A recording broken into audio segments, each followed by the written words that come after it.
All right, moving forward, we are going to focus more on rural areas. Remember, rural areas are areas that have less than 2,500 people, so areas that are very, very, very sparsely populated. And this could take on many different forms, right? You might be thinking of what we have here in Georgia, where it's just acres and acres and acres of crops, sparsely populated with just a few local family farms. The same thing could happen in a forest setting where the farms are smaller and more closely put together, or more densely packed, but they are still within this uninhabited forest area. This can also happen on the sides of mountains and in valleys, right? Where instead of having a lot of crops, maybe you have a lot of livestock. It can also happen out in the middle of nowhere where there's really no agriculture, no livestock. Maybe you've got wind farms, solar panel fields, or something like that, but it's a whole bunch of nothing, right? These are all different types of rural areas, right? Focusing specifically on Georgia, right? This is the map of where we have urbanized areas. Those are areas with greater than 2,500 residents, and also metro areas or metropolitan areas. These are territories that are adjacent to an urban area. They might not be urban themselves, but they are close enough that there's a high degree of social and economic interaction with the urban core. So for example, if you're looking at this map and thinking to yourself, well, I don't live in downtown Brunswick, I live outside of downtown Brunswick. You know, I might live over, off of Highway 82 or something like that. Even though you're not technically urban, you are in a metropolitan area because you don't live, but you shop, you go to work, you go to school within the urban area.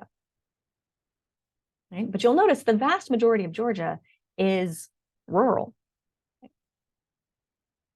So the distinctive characteristics of rural areas make them uniquely vulnerable to the impacts of climate change for a couple of reasons. First, rural areas generally have a greater dependence on agriculture and natural resources than their urban counterparts, and this makes them highly sensitive to climate variability, extreme climate events, and climate change, right?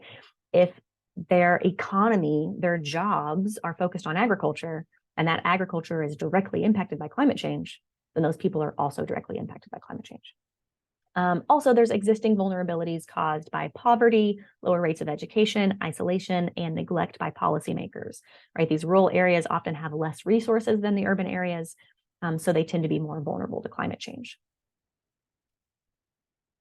Now, the overwhelming majority of the world's rural population, or 91.7% of the world's rural population, or 44% of the world's total population, live in less developed areas or least developed countries.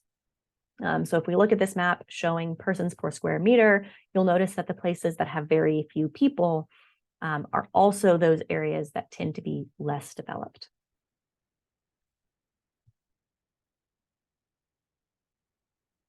All right. But as we talked about in one of the previous videos, remember, this is changing. More and more people are migrating to urban centers and out of these rural areas. This is for a variety of reasons, including economic, social, political, demographic, environmental, all of this. Climate change is just one reason, but it is a driving reason why many people are moving towards more urban areas. And you can see this is happening all over the world. Right, where the rural population, that light blue, is declining or not rising as fast as the urban population in dark blue.